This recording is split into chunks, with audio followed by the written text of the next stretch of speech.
안녕하십니까, 김성구입니다.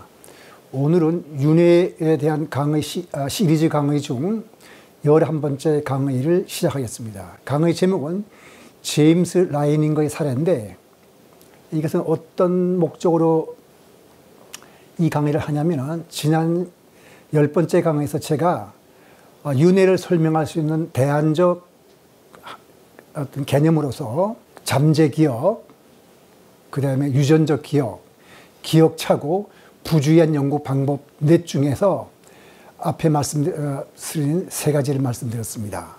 근데 그 세 가지를 놓고 보면은 전부 다 대안적 개념으로서 적절하지 않다면은 어떤 생각을 할 수 있냐면은 이 전생 사례라는 것은 윤회를 믿는 특정 지역에서 만들어낸 어떤 문화적 구성물이 아닐까 하는 생각을 할 수가 있습니다.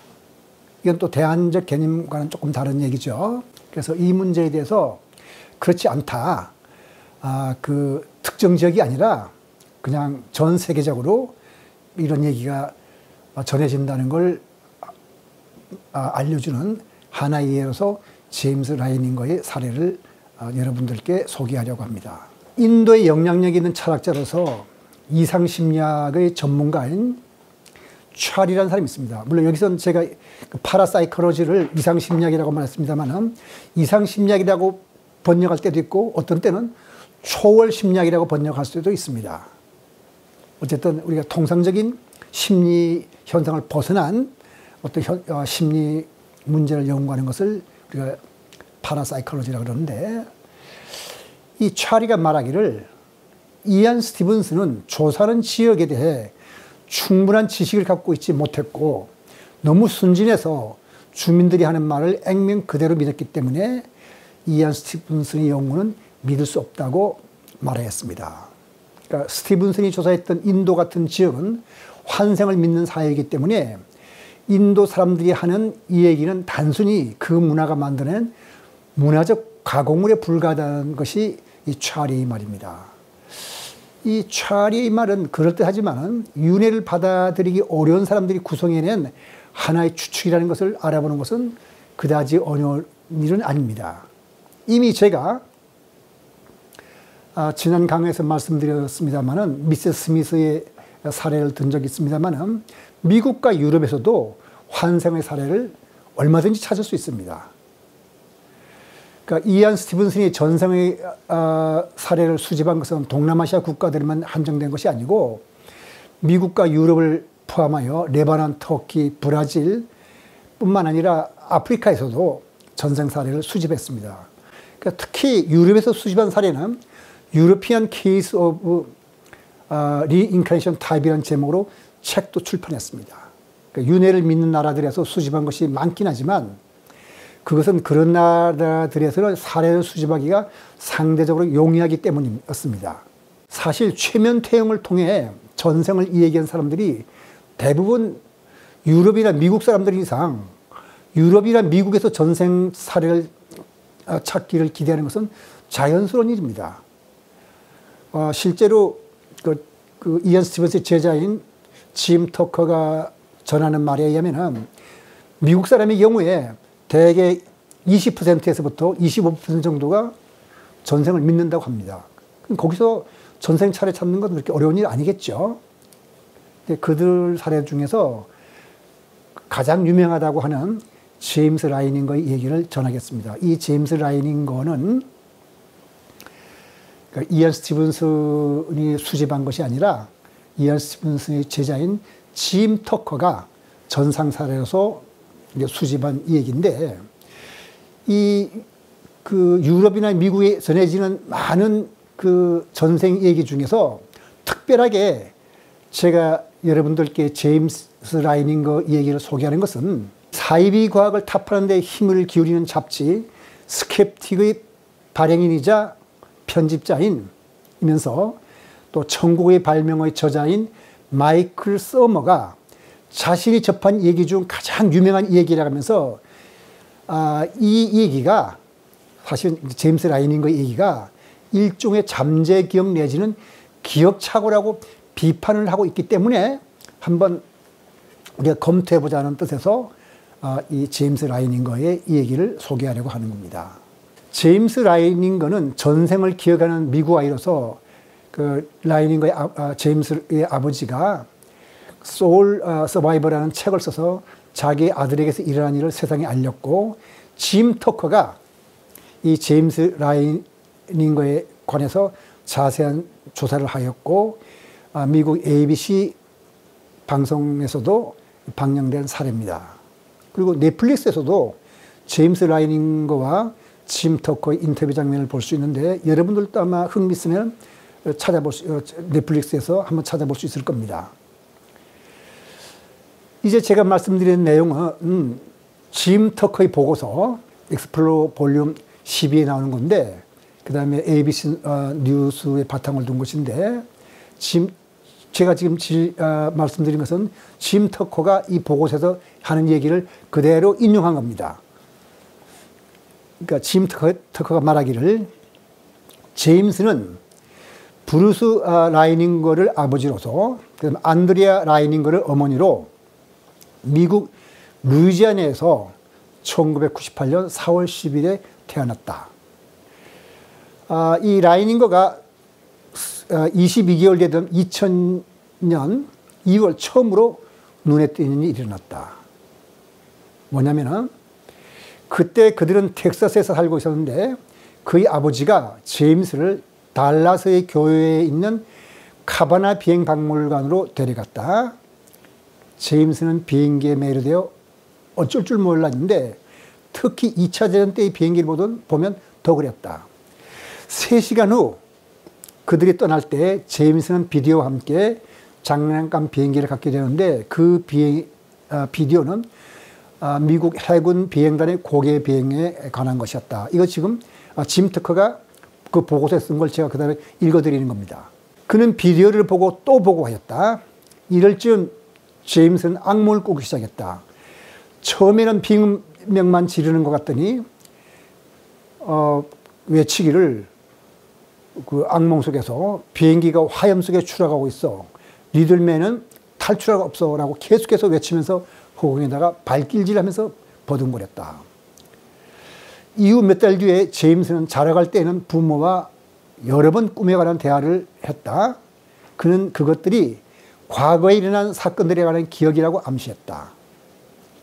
그는 그의 비행기가 일본군이 쏜 기관포에 맞아 화염 속에서 추락했다고 말했다. 제가 계속해서 지금 말씀드린 것은 짐 터커의 보고서 중에서 문장들을 지금 발췌해서 읽어드리는 겁니다. 이 일이 있은 후 제임스는 그의 비행기가 커세어 전투기라고 했고, 이 커세어를 조종하는 것에 대해 얘기했는데, 이 비행기는 2차 대전 중에 개발된 것이었다. 이런 얘기가 나옵니다. 2000년 8월 27일 제임스가 28개월 됐을 때 그는 부모에게 그의 비행기가 배에서 이루겠다고 말했고, 부모가 배 이름이 뭐냐고 묻자 나토마라고 대답했다고 합니다. 이 대화 후 아버지는 인터넷으로 2차 대전 중에 진수한 호위모함 USS 나토마 베이에 관해서 찾아보았습니다. 그러니까 나토마라는 이름을 가진 배가 있는지를 조사해 봤더니 USS 나토마 베이라는 겁니다. 그래서 이제 짐 터커의 보고서가 지금 계속 되는데, 여기에 나온 그림도 이제 관련된 건데, 제임스의 아버지는 그가 찾은 정보를 프린트했는데, 프린트 하단에는 프린트한 날짜가 나온다. 이건 뭐냐면 지금 옆에 드리는 보고서를 짐 터커가 그대로 지금 그 보고서에서 알려주는 겁니다. 그러니까 부모들은 여러 번 제임스에게 꿈에 나오는 리틀맨의 이름이 뭔지를 물었더니, 제임스는 물을 때마다 나 또는 제임스라고 대답했습니다. 그러니까 제임스 라이닝거하고 같은 이름이죠. 지금 리틀맨이. 제임스가 나토마라는 이름을 말하는 또 몇 주 있다가 부모들은 리틀맨과 함께는 다른 사람을 기억할 수 있겠냐고 묻자, 이 제임스 라이닝거는 그런 사람이 있다. 잭 라슨이라고 대답했습니다. 제임스의 나이가 2년 6개월을 살짝 넘긴 어느 날, 그러니까 30개월이 됐네요. 제임스의 아버지는 The Battle of Iwo Jima, 그래서 1945년이라는 책을 보고 오셨습니다. 그러자 제임스가 그 휴화산인 수리바치라는 휴화산에 있는 섬의 기지 전경을 공중에서 찍은 사진을 가리키면서 저기가 내 비행기가 피격당한 곳이야 라고 말했습니다. 그 지금 밑에 보이는 그림이 제일 오른쪽이 바로 그 이오지마의 지도고 거기에 서 있는 섬이 지금 수리바치가 있는 산입니다. 아버지가 어디하고 묻자 이 아이가 대답하기를 아빠 내 비행기가 거기서 피격당했어 이렇게 말하는 겁니다. 근데 밤에 악몽이 계속되면서 제임스의 부모는 아이들의 전세 이야기에 관한 책을 쓴 캐럴 바우맨과 접촉했습니다. 왜냐하면 이 부모들은 아무래도 얘가 이 전생 얘기를 하는 것 같다는 생각을 들어가지고 사실은 이 그 제임스의 외할머니 그 안드레아 그 라이닝거의 어머니가 이제 권해서 이 캐럴 바우맨이라는 사람과 접촉을 한 겁니다. 그러니까 바우맨은 여자인데 이 바우맨 여사의 조언에 따라서 부모들은 제임스에게 그가 말하는 사건들이 정말 그에게 일어났다는 것을 인정하기 시작했습니다. 왜냐하면 인정하지 않으면 일종의 어떤 트라우마라서 병이니까 일단 애가 말하는 것을 그래 그게 사실이라고 받아들여줘야 이 악몽도 잦아들고 일종의 그 정신적인 문제를 치료하는 과정 중에 하나로서 상대방이 말하는 것을 인정해주고 받아들이는 걸 지금 바우맨 여사가 조언한 거죠.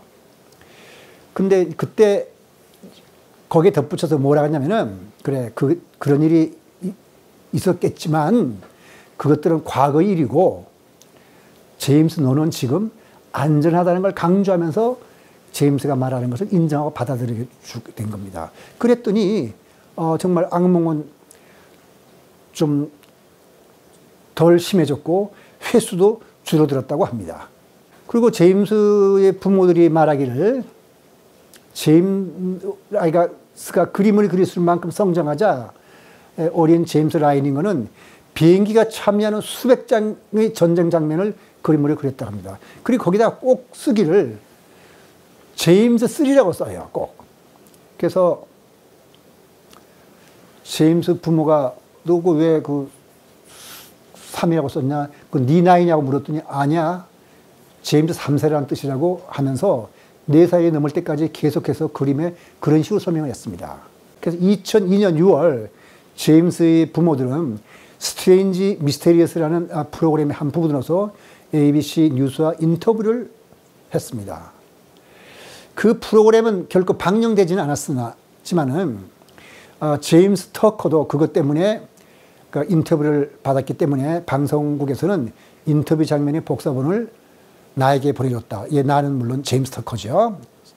지금 제임스 터커가 하는 말을 제가 읽어드린 거니까 복사본을 나에게 보내줬다.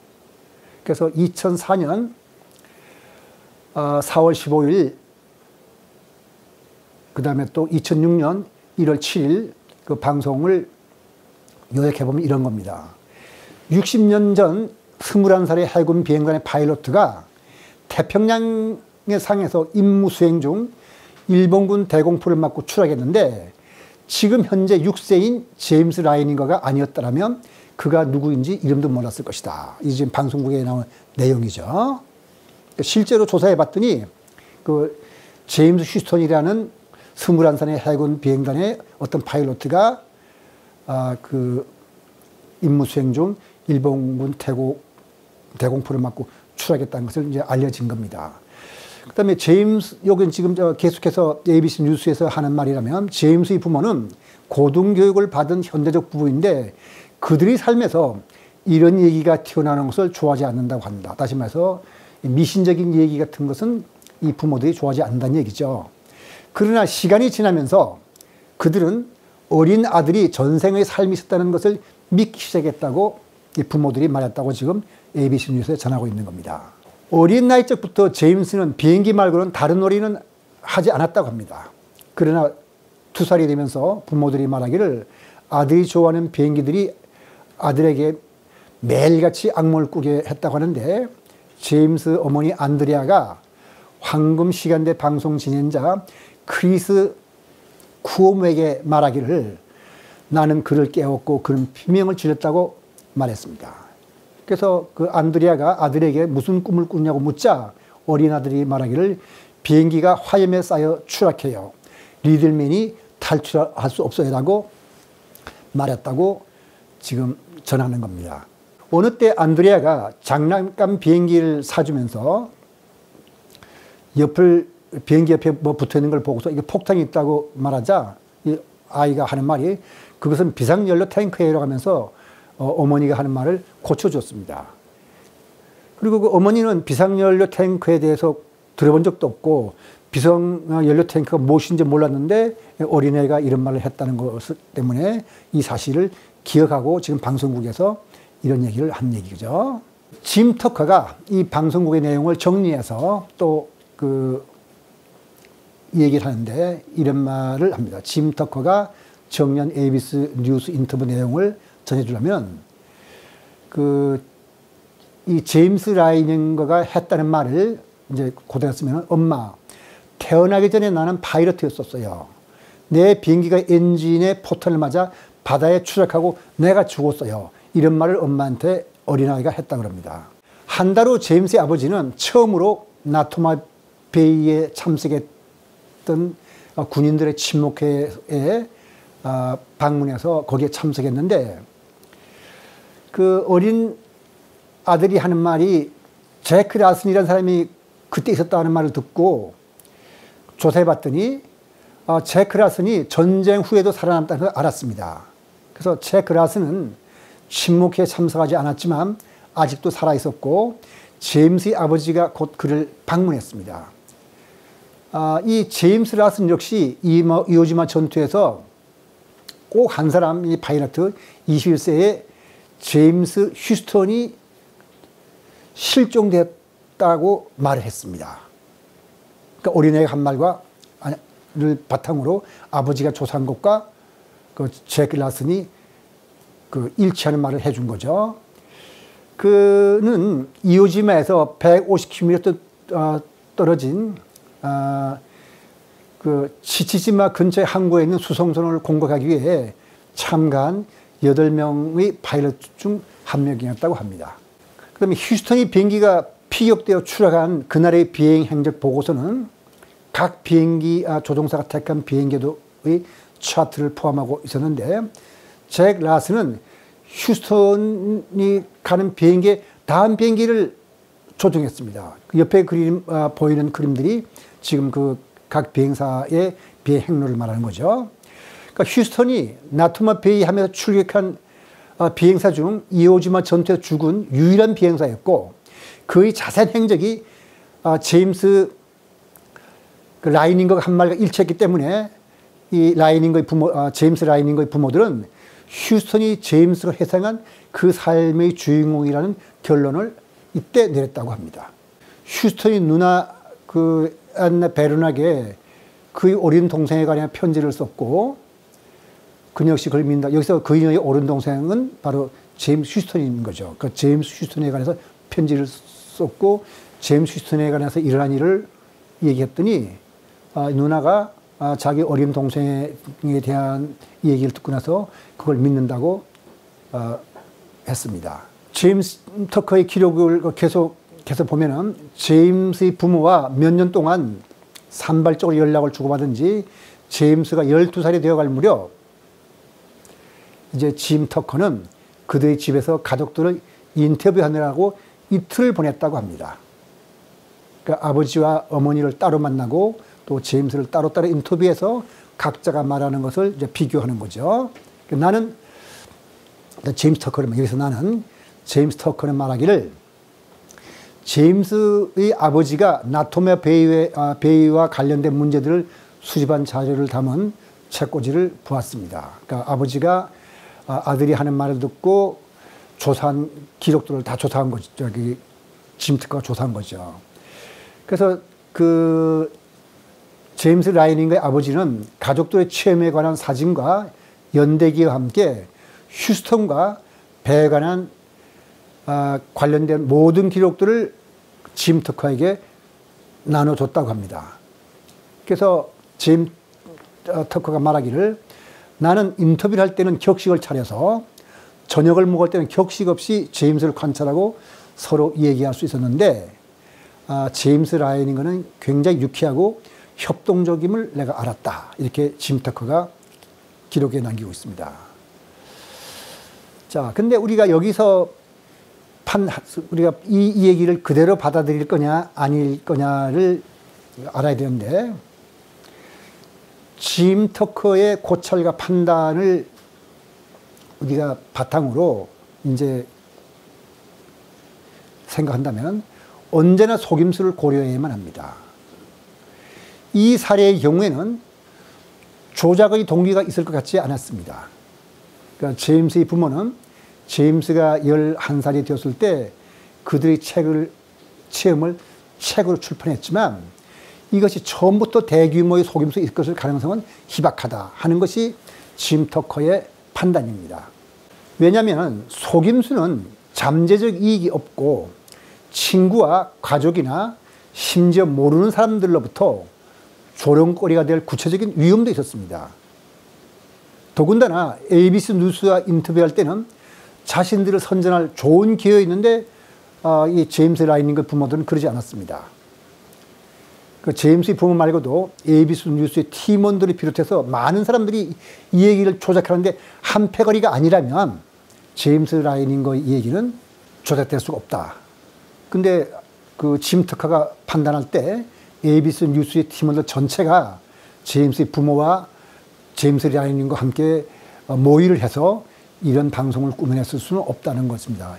그래서 제임스 라이닝거 이 얘기는 결코 속임수일 수는 없다는 것이 짐 터커의 판단입니다.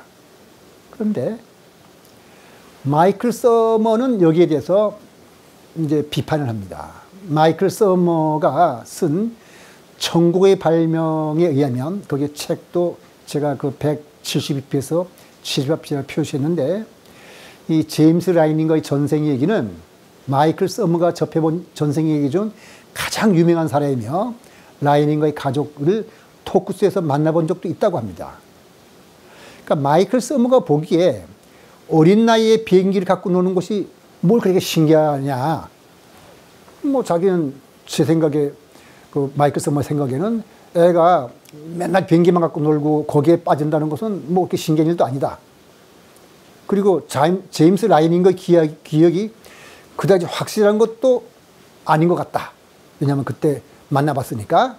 마이클 서머는 제임스 라이닝거가 11살 때 만났는데 그때 제임스 라이닝거는 자신이 조종사로 피격당하던 시기의 일이 어렴풋이 기억난다고 말했다고 합니다. 그러니까 마이클 서머 생각에 뭐 자세한 기억도 안 나고 대충 기억나는 거 가지고 뭘 그렇게 호들갑을 떨고 있느냐 이런 얘기죠. 게다가 쇼 진행자가 자꾸 하니까 뭐 어렴풋이 기억이 잘 밖에 안 나니까 제임스 라이닝거가 잘 대답을 하지 않고 머뭇거리니까 엄마가 말하기를 제임스가 기억을 직접 인식하는 것 같지는 않았어요. 무언가 계기가 되어서 무슨 일이 있으면 그때 어떤 정보를 내놓는 거지 그냥 마구잡이로 이렇게 말을 하는 건 아니다. 그래서 마이클 서머 생각에는 그렇다면 제임스 라이닝거 이 얘기라는 것은 옆에 사람이 뭔가 부추기고 해서 일종의 기억 착오로서 또는 또 한 가지는 잠재 기억으로서 뭐를 만들어내는 거 아니겠는가. 이게 마이클 서머의 생각입니다. 그러니까 마이클 서머의 판단으로는 어린 제임스 라이닝거가 악몽을 꾸자 안드레의 엄마, 즉 제임스 라이닝거의 외할머니가 악몽이 부정적인 전생의 기억 때문일지 모른다고 말을 하고서 이제 그 캐럴 버먼이라는 사람을 소개했는데 바로 여기에서 전생의 얘기를 만드는 시약이 싹튼 것이다. 그래서 이 버먼 여사가 소년에게 비행기와 치명적인 사건에서 좀 더 구체적인 기억을 살리도록 유도하지 않았겠느냐. 애는 기억이 어렴풋이 나서 뭐 그냥 꿈속에 꾸면서 좀 앞뒤가 안 맞는 얘기를 하더라도 보문 여사가 꾸며서 이런 전생 이야기를 만들어낸 것이 아니겠는가 하는 것이 마이클 서머의 판단입니다. 결국 이렇게 해서 보먼의 주도로 사건이 재구성된 이후 제임스의 부모가 제임스 휴스턴의 여동생인 앤 베런에게 편지를 썼고 앤은 이런 답장을 보냈다는 겁니다. 꼬마 제임스가 오빠의 환생이 아니고서야 절대 알 길이 없는 모든 일을 대단히 설득력 있게 말하는군요. 이렇게 말했거든요. 여기에서 적어도 제가 이 강의란 저로서는 마이클 서머가 지나치게 자기의 어떤 독단적인 판단으로서 제임스 라이닝의 그 주장을 부정하는 거 아닌가 하는 생각이 드는 것이 뭐냐면은 적어도 보먼이 주도로서 이 얘기를 꾸몄다 하더라도 그것은 어디까지나 제임스 라이닝과 한 말을 바탕으로 스토리를 꾸민 건데 거기에 앤 베런이 하는 말이 오빠의 환생이 아니고서야 절대 알 길이 없는 어떤 일을 말했다는 말은 지어내기는 어려운 거잖아요. 이런 것을 마이클 서머가 무시해버린 겁니다. 여기서 저는 마이클 서머는 단지 자신의 편견에 의해서 이 얘기를 합리적인 것만 인정하려다 보니까 이 제임스 라이닝 이 얘기를 꾸며낸 것이라고 한다는 생각이 듭니다. 이 밖에도 마이클 서머는 여러 가지 문제점을 들고 있습니다. 예를 들면 제임스 휴스턴이 비행기를 발진했던 항공모함을 나토마라고 했는데 아버지가 물었을 때 제임스 라이닝과 나토마라고 물었는데 실제 그 배의 이름은 나토마 베이였거든요. 그럼 그 정확하지 않지 않느냐? 이게 마이클 서머의 얘기입니다. 여기서 사람들은 어떻게 어린 제임스가 나토마라는 이름을 말했을까 하고 의문을 가지겠지만은 마이클 서머는 이 물음에 대해서 이렇게 말합니다. 그것은 제임스의 아버지가 읽어준 제2차 세계대전 책 중에 하나 나토마 베이호의 그림이 나와 있었고 그 이름에서 특이한 부분만 머리에 박혀 있었지 모를 일이 아닌가. 마이클 서머의 추측이죠. 그러니까 마이클 서머의 주장을 요약한다면 이렇게 요약할 수 있습니다. 토크스에서 만나본 제임스 라이닝의 나이는 11살인데 전생 얘기에 대한 기억이 희미하다고 하며 묻는 말에 분명한 대답을 하지 못했고 어머니가 대신 대답을 했다. 그 다음에 제임스가 악몽을 꾸자 부모는 전생요법 상담가인 그 캐롤 보먼에게 데려갔고 보먼이 제임스가 말하는 단편적인 얘기를 듣고 전체 스토리를 재구성했다. 이게 마이클 서머의 주장입니다. 근데 마이클 서머가 말한 것은 결국 잠재 기억 내지는 기억착오라는 겁니다. 뭐냐면 잠재 기억이란 건 무슨 뜻이냐면은 그 아버지가 읽는 거라든지 이런 거에 대해서 단편적인 얘기를 듣고 기억을 했다가 이제 보먼이 꾸며냈다는 얘기죠. 기억착오라는 것도 결국은 아이가 단편적으로 말하는 것을 보먼 여사가 스토리를 만들어냈다는 것인데 이런 얘기는 전생 얘기에서 흔히 있을 수 있는 일이어서 이안 스티븐슨과 짐 터커가 가장 조심스러운 태도를 취하는 부분인 것은 맞습니다. 그리고 짐 터커도 이 점을 항상 조심한다고 합니다. 근데 어른들이 꾸몄다고 하면 그렇지만 어떻게 제임스 휴스턴의 누나가 꼬마 제임스가 오빠의 환생이 아니고서야 절대 알 길이 없는 모든 일을 대단히 설득 있게 말할 수 있느냐고 말할 수 있는 정도로 정확하게 얘기를 지어낼 수 있을까? 이 점이 마이클 서머가 관과했다고 생각합니다. 비록 단편적인 얘기를 하더라도 남이 알 수 없는 본인이 아니면 알 수 없는 얘기를 했다면 거기에는 어떤 의미가 있다고 인정하는 것이 옳으니까 저는 이 점에서 짐 터커가 옳은 판단을 했다고 생각합니다. 그러니까 전생을 기억하는 아이들이 할지라도 또 나이가 들면 기억이 희미해진다고 합니다. 그러니까 11세가 된 제임스 라이닝거가 전생의 기억이 희미하다고 말하는 것은 이상한 일은 아닙니다. 그리고 어떤 계기가 있을 때마다 조금씩 새로운 생각이 떠오르는 거죠. 그래서 속임수나 오류의 가능성이 없다는 짐 터커의 판단은 믿을만하다고 저는 판단합니다. 따라서 제임스 라이닝의 사례는 미세스 스미스의 사례와 함께 윤회는 문화적 구성물이 아니라는 좋은 예라고 할 수 있다고 봅니다. 그렇다면 전생을 암시하는 수많은 사례를 어떻게든지 설명할 수 있어야 할 겁니다. 그런데 이 강의에서 고려한 대안적 설명, 잠재기억, 유전적 기억, 기억착오로서는 전생 사례를 만족할 만큼 설명할 수 없다는 것은 분명한 것 같습니다. 그렇다면 이제 나머지 우리가 한 가지 생각할 수 있는 것은 연구자가 어떤 부주의하게 한 방법으로 연구를 한 것이 아닌가, 이렇게 우리가 생각할 수 있겠습니다.